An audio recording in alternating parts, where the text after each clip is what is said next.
What makes the lid of the tea kettle lift? What, of course, but the same steam that is escaping from the spout. Very energetic, this steam, but if one could constrain its energy for a moment and then release the pent-up power suddenly, it might. It does. It definitely hurls a missile neatly at a target. Here we have power, hitherto unsuspected, hence hitherto unused. How can it be made to serve some end? So, all by himself and with no previous experience to go by, Leonardo conceives a cannon, a steam cannon. And Leonardo promptly invents another gun, a machine gun, the very first machine gun ever invented, hundreds of years before its modern counterpart was dreamed up and put to vicious use. Which in due course so delights Duke Sforza, the ruler of Milan, that in the year 1490 he hires Leonardo as his military engineer. And then Leonardo proceeds to invent a boat that will sail underwater, a submarine to destroy enemy shipping, and just to be on the safe side, a weapon to use against submarines, a depth charge to destroy them. Inventions over which the Duke of Milan beams with joy. Thus encouraged, Leonardo contrives a what? Yes, a tank, complete with tank crew and guns, and with it our genius evolves a new theory of warfare. Thus protected against enemy weapons, thus endowed with mobility and powerful offense, these tanks will revolutionize war. But remember, tanks should be used to precede and lead a land assault, and tanks must be supported by artillery fire and fast infantry troops. So by now our Leonardo is a great military genius. But not alone this. For in secret study he absorbs the meager astronomical science of the 15th century, and fascinated by the riddle of the stars, he contrives an adjustable telescope so that it may move as the stars move, and he may better ponder their mysterious evolution. He delves into the immense antiquity of our planet. He establishes the age of fossil fragments from prehistoric times.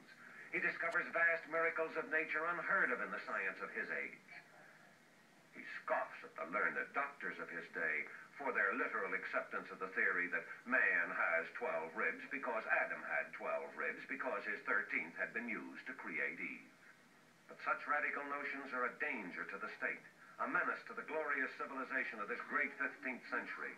These fantastic inventions must be destroyed, lest they corrupt people's minds, lest they tempt people to think in new and dangerous directions.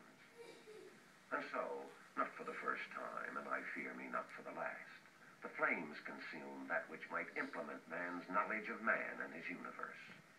Except, of course, no one must destroy those cunning instruments of war. They must be saved. For such weapons, the Duke of Milan will have use. Of course, because it is those that deny the truth who have the greatest need to kill and to maim. And it was this edict that made Leonardo first regret his genius. The edict that saved the evil and destroyed the good. Now you'd say that's enough to send a man back to his painting. But even Leonardo's artistic creativeness seems crippled, for his insatiable mind must always puzzle over the mysteries of the universe. There are so many things that man does not know, and not knowing is deprived of the fullness of life. Why, for instance, is the bird able to sustain itself in the air? Why can't man be master of the wind and rise up in the skies and fly? Why? Leonardo must find out. So, discretion being the better part of valor, Leonardo removes himself and his curiosity away from Milan and its tyranny. In the year 1515, we find him in France, in the village of Coux. Why can't man fly? That question harasses him for years, and for years there is no answer.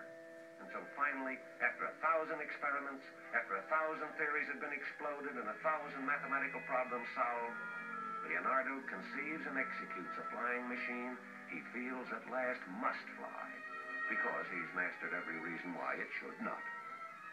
Of course, the very thought is ridiculous. Man wasn't made to fly. If so, the good Lord would have sprouted feathers on his shoulders. And even if some fantastic contraption was made to soar through the air, what good would it be?